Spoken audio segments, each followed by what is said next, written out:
Good afternoon student. আমরা online ক্লাসে আমাদের ক্লাস 12 আছে কেমিস্ট্রি যেটা পড়াচ্ছিলাম, অর্গানিক কেমিস্ট্রি। সেখানে আমাদের আগের দিন স্টুডিও কেমিস্ট্রিগুলো শেষ করেছিলাম।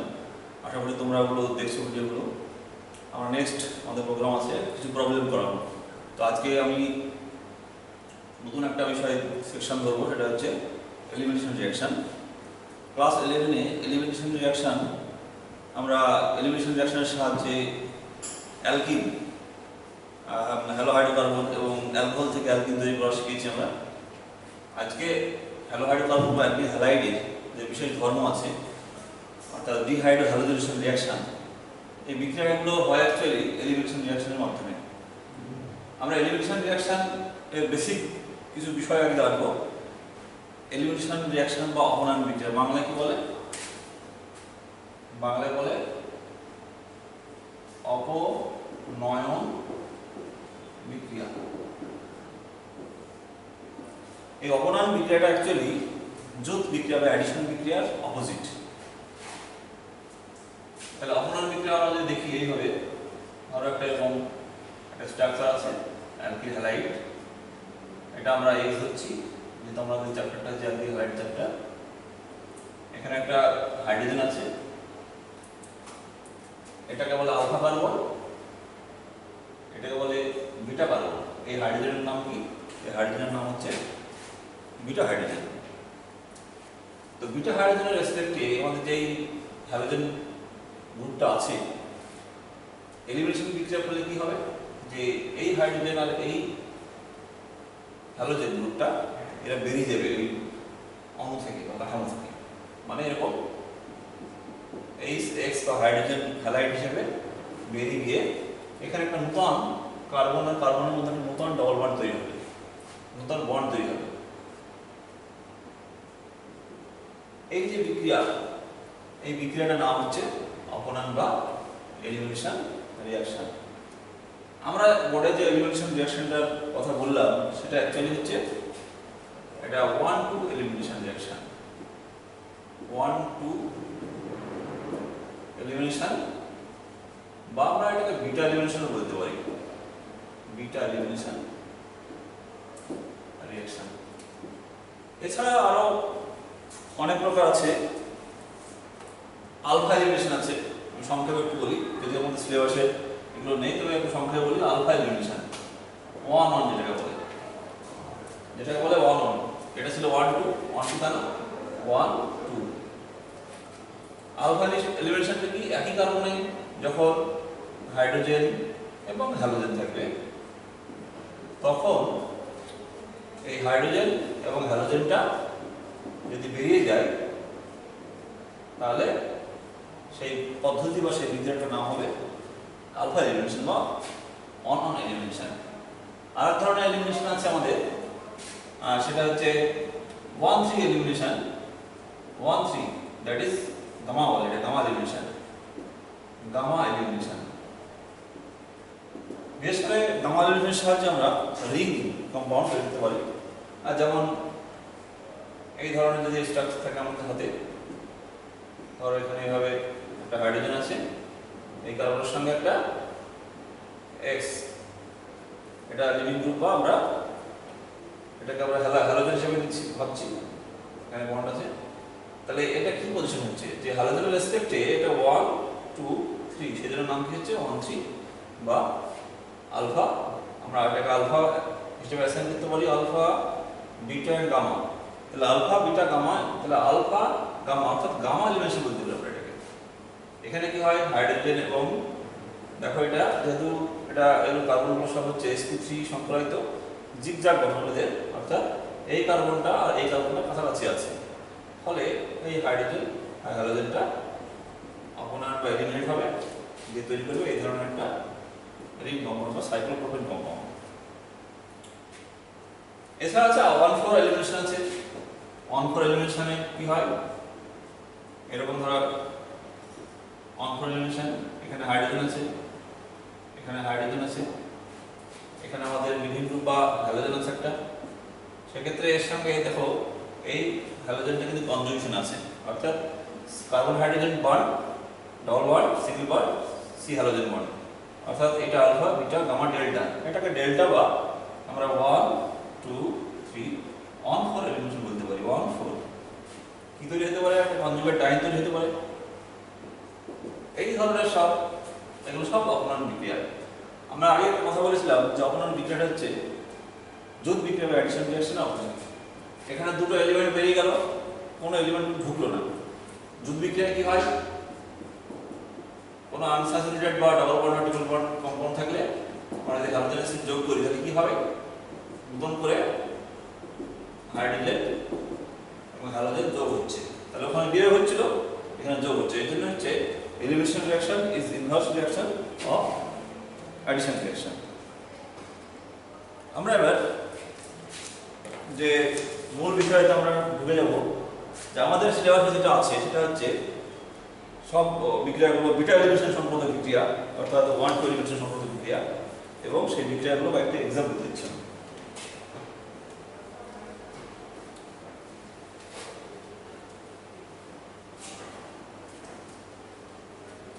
এক্সাম্পল অফ বিটা এলিমিনেশন বা 1 2 এলিমিনেশন। তাহলে এক্সাম্পল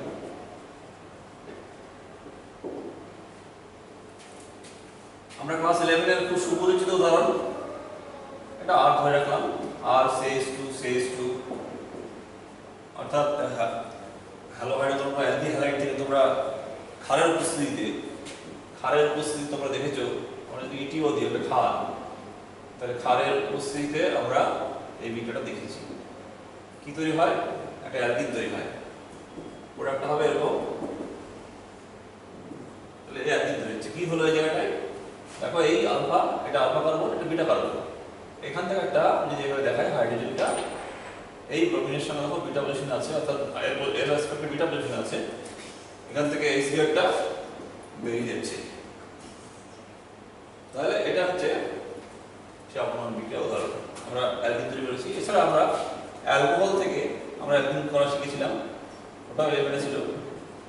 যদি আমরা একটা অ্যালকোহল নিই, alcohol maybe primary, secondary, tertiary. তো প্রাইমারি ক্ষেত্রে তাপমাত্রা বেশি লাগে তোমরা জানো, এটা কনসেন্ট্রেটেড সালফিক অ্যাসিড হিট, এটা তোমরা দেখেছো 100 মোর দ্যান 180 ডিগ্রি সেন্টিগ্রেড এটা তৈরি হয়। আর CH ডবল বন্ড আর CH2। তো এই সমস্ত উদাহরণগুলো হচ্ছে অপনয়ন বিক্রিয়ার উদাহরণ। আমরা 12 এর যে বিষয়গুলো পড়ব, মূলত আমাদের সিলেবাসে যেটা আছে সেটা হচ্ছে এই অপনয়ন বিক্রিয়ার স্টিরিওকেমিস্ট্রি, অর্থাৎ এদের এদের স্টিরিওকেমিস্ট্রি কিরকম পরিবর্তন হচ্ছে, অর্থাৎ বিক্রিয়াটা স্টিরিও স্পেসিফিক কিনা সেই সম্বন্ধে আমরা জানতে পারবো। 2 নম্বর, আমরা ওরিয়েন্টেশন অর্থাৎ রিজিও সিলেক্টিভিটি, অর্থাৎ একটা সাবস্ট্রেট করকমার প্রোডাক্ট দিতে পারবে এবং তার আনুপাতিক হার সম্বন্ধে আমাদের একটা আইডিয়া, মেজর প্রোডাক্ট বা মাইনর প্রোডাক্ট সম্বন্ধে আমরা বুঝতে পারবো। তো আমরা আগে দেখি যে তথাকথিত বিটা এলিমিনেশন বা 1 2 এলিমিনেশন কত রকম ভাবে, কত রকম মেকানিজমের মাধ্যমে এরা সম্পূর্ণ হতে পারে। আমি সংক্ষেপে বলবো, বিশেষ করে যারা প্রতিযোগিতামূলক পরীক্ষা দেবে তাদের হাতে কাজে লাগতে পারে। তো আমরা এভাবে ভাবতে পারি, 3 রকম ভাবে হতে পারে। আমি প্রথমে নাম লিখলাম, তার আগে আমি একটা স্ট্রাকচার দেখিয়ে, একটা স্ট্রাকচার এখানে হাইড্রোজেনের সঙ্গে লিভিং গ্রুপ বা আমরা এটাকে Y ধরছি, যেটা হাইড্রোজেনের সঙ্গে এলিমিনেট হবে। এই একটা স্ট্রাকচার। আমরা আরেকটা স্ট্রাকচার দেখাচ্ছি, ওই একই স্ট্রাকচার, এই হাইড্রোজেন, এই Y লিভিং গ্রুপ, একই জিনিস আমরা আবার লিখছি। তো এই বিক্রিয়াটা এলিমিনেশন বা বিটা এলিমিনেশন বিক্রিয়াটা 3 ভাবে হতে পারে। প্রথমে কি হতে পারে, আমাদের উদ্দেশ্যটা কি, যে হাইড্রোজেন এবং এই লিভিং গ্রুপ বা যেটা চলে যাচ্ছে হাইড্রোজেনের সঙ্গে, তারা কিভাবে কখন কিভাবে যায়, হাইড্রোজেনটা আগে যায় না লিভিং গ্রুপটা আগে যায়, না দুজনে একসঙ্গে যায়। তো দেখা গেছে সব সম্ভাবনা থাকে, অর্থাৎ একটা ক্ষেত্রে দেখা যায় কেস নম্বর 1 যে হাইড্রোজেন এবং লিভিং গ্রুপ এরা একসঙ্গে এলিমিনেট হয় একটা ট্রানজিশন স্টেটের সাহায্যে, অর্থাৎ এই হাইড্রোজেন বন্ড ব্রেকিং এবং এই COI বন্ড ব্রেকিংটা সাইমালটেনিয়াসলি একসঙ্গে ঘটে, কনসার্ভেটিভলি ঘটে, অর্থাৎ ওয়ান স্টেপ রিঅ্যাকশনের মাধ্যমে হতে পারে। অর্থাৎ জিনিসটা এরকম হয় যে হাইড্রোজেনটা যে মুহূর্তে বন্ডটা হাইড্রোজেনের সঙ্গে যে কার্বনের বন্ড আছে যে মুহূর্তে ভাঙতে শুরু করলো, সেই মুহূর্তে কিন্তু কার্বন আর লিভিং গ্রুপ যেটা আছে সেই বন্ডটাও ভাঙতে শুরু করে, অর্থাৎ একসঙ্গে ভাঙতে শুরু করে। সেক্ষেত্রে আমরা মেকানিজমের নাম দেবো কি? E2 elimination. E2 বলছে কোনো এলিমিনেশন বায়োমলিকুলার।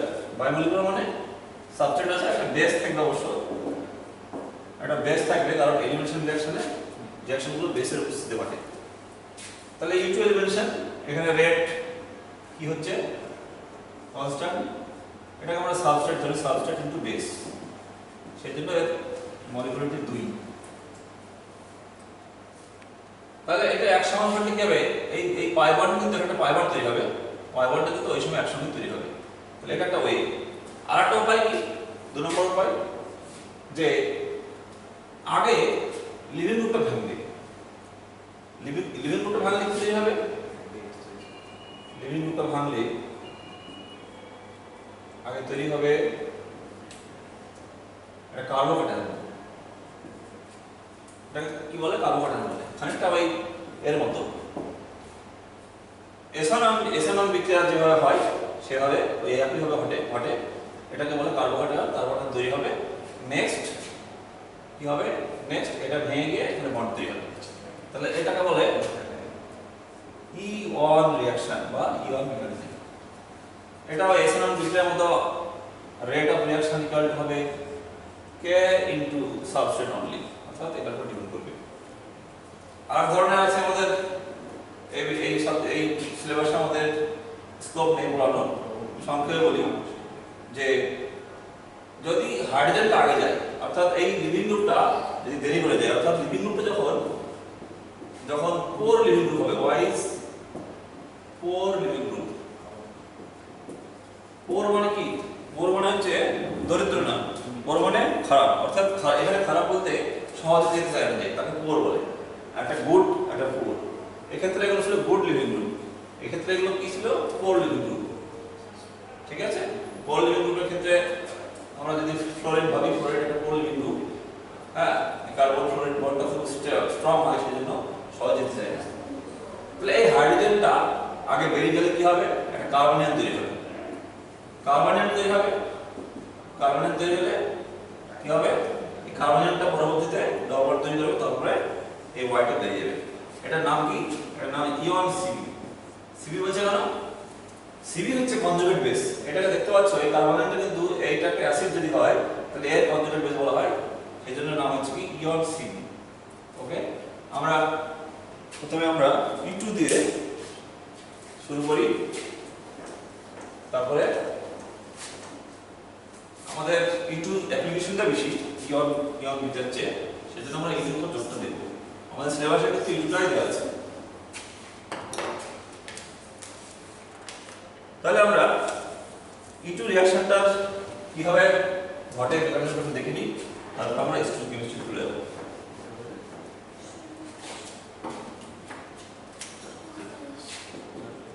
E2 তাহলে কি দেখলাম? যে একটা বেস, এখানে আমার ধরো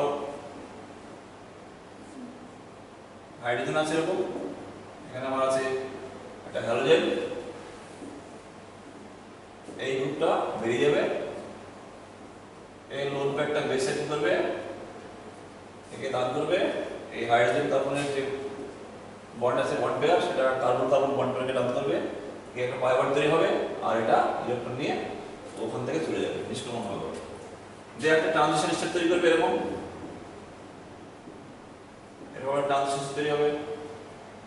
এই বন্ড ভাঙা দেওয়া হচ্ছে এইভাবে, এখানে একটা পাই বন্ড তৈরি হবে, ডট করে দেওয়া দাও।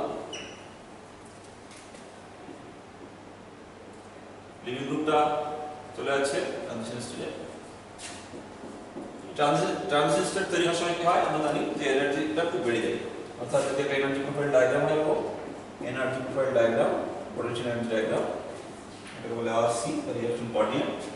এরকম একটা সিঙ্গেল স্টেট রিঅ্যাকশন যেহেতু এটা মানে একটা এটা হচ্ছে টিএস, এটা রিঅ্যাক্টর, এটা প্রোডাক্ট।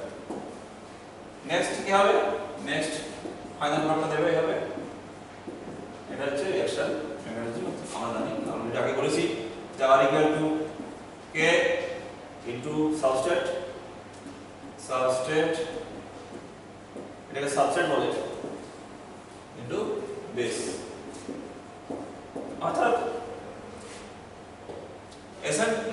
এসএন2 মতোই E2 কিন্তু বায়োমলিকুলার রিঅ্যাকশন। E2 ডিপেন্ড করবে কার উপর? সাবস্ট্রেটের কনসেন্ট্রেশন এবং ক্ষারকের কারণের উপর নির্ভর করবে বিক্রিয়ার হারটা।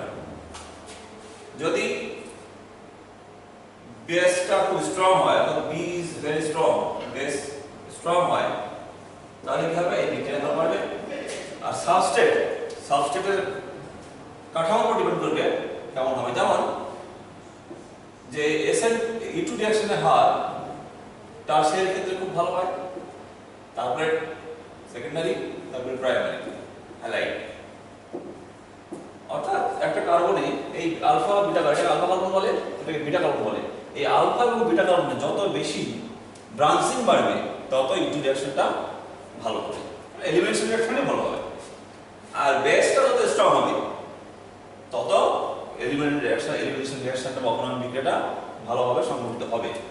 এই কথাগুলো খেয়াল রাখতে হবে। আর একটা কথা আছে যে যেহেতু অপনয়ন বিক্রিয়ার ক্ষেত্রে এনার্জি লেভেলটা একটু বেশি থাকে, ফলে ওই বিক্রিয়াগুলো হাই টেম্পারেচারে ঘটে।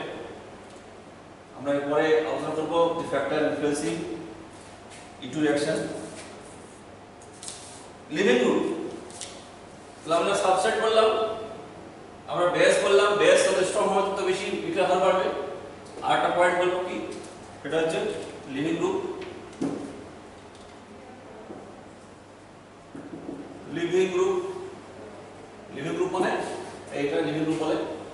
এই কার্বন অফ হাইড্রোজেন বন্ড যত বেশি উইক হবে তত কি হবে? বিক্রিয়ার হার বাড়বে। কারণ এটা উইক হওয়া মানে কি? এই এনার্জি লেভেলটা কমে যাওয়া, ফলে বিক্রিয়াটা সহজে ঘটবে।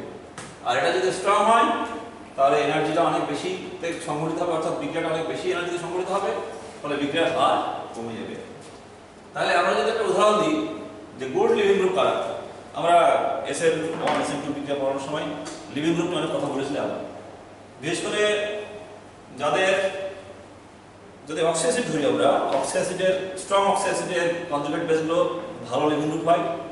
যেমন আমরা একটা দেখিয়েছিলাম মনে হয় যে প্যারাটোলুইন সালফোনেট, এরকম একটা কম্পাউন্ড দেখেছিলাম, এটাকে সংক্ষেপে বলে OTS। ঠিক আছে, তাহলে OTS এটা ভালো লিভিং গ্রুপ। আবার কিছু বেস আছে যারা উইক বেস কিন্তু ভালো লিকুইড হয়। যেমন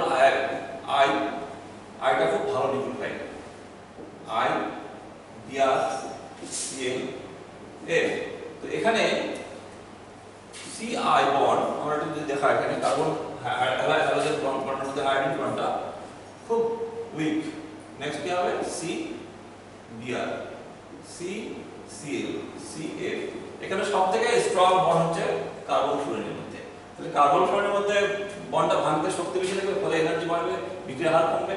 তো সবথেকে শক্তি এক্ষেত্রে কম হবে, অর্থাৎ কার্বন আয়োডাইডের যে বন্ড এনার্জি, সেই বন্ড এনার্জিটা সবথেকে কম হওয়ার জন্য আয়োডিন যদি লিভিং গ্রুপ হয় তাহলে বিক্রিয়ার হার বাড়বে।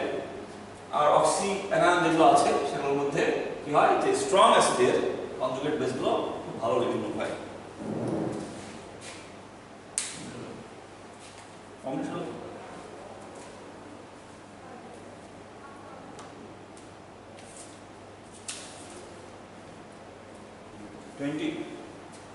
তাহলে আমরা নেক্সট সেশনে আমরা স্টিরিওকেমিস্ট্রি কিভাবে হয় এটা দেখাবো।